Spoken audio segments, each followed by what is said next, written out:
Guys, nandito ako sa market. Ayan o, mangosteen.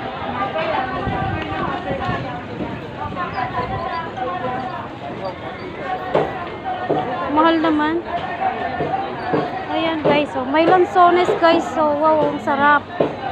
Lansones. Tapos green apple. Ito, avocado. Green. Tapos yan, kiwi.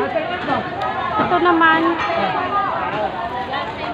Hindi naman, ano na to? Plum. Plum po yan. So, ayan guys. Maingay dito sa palengke. Ayan. Ano ba yung pinagpagkaguluhan dito? Ah, yung durian. Durian guys. So, uso ang durian ngayon dito. Na, oh. Durian. Wow. Hindi ako kumakain yan. Oh, sale ang durian guys. So, ito orange. Ito orange ang bibiliin ko guys. Bumili ako kasi 10 pieces, $20. Kasi ito, apple. Apple. So, yan guys, nagkakagulo pa rin ang durian section. Ayan. Yung mga mahihilig sa durian, yan. Pero yung kagaya ko na hindi, ay yun. Ano ba? Mahangin guys.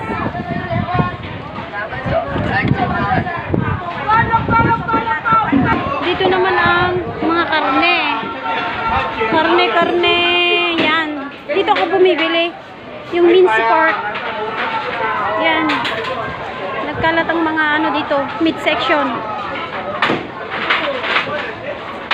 Yan guys. Ulit tayo dito. Doon naman tayo sa Bandaron guys. Dito naman tayo.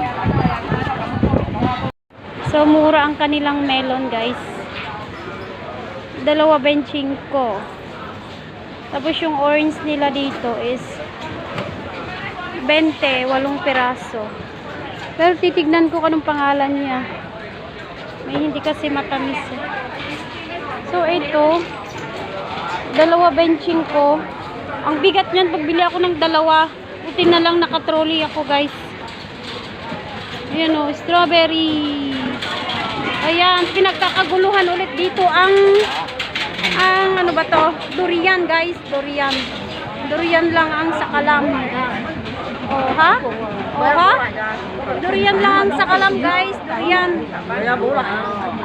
Oh, magkano ba?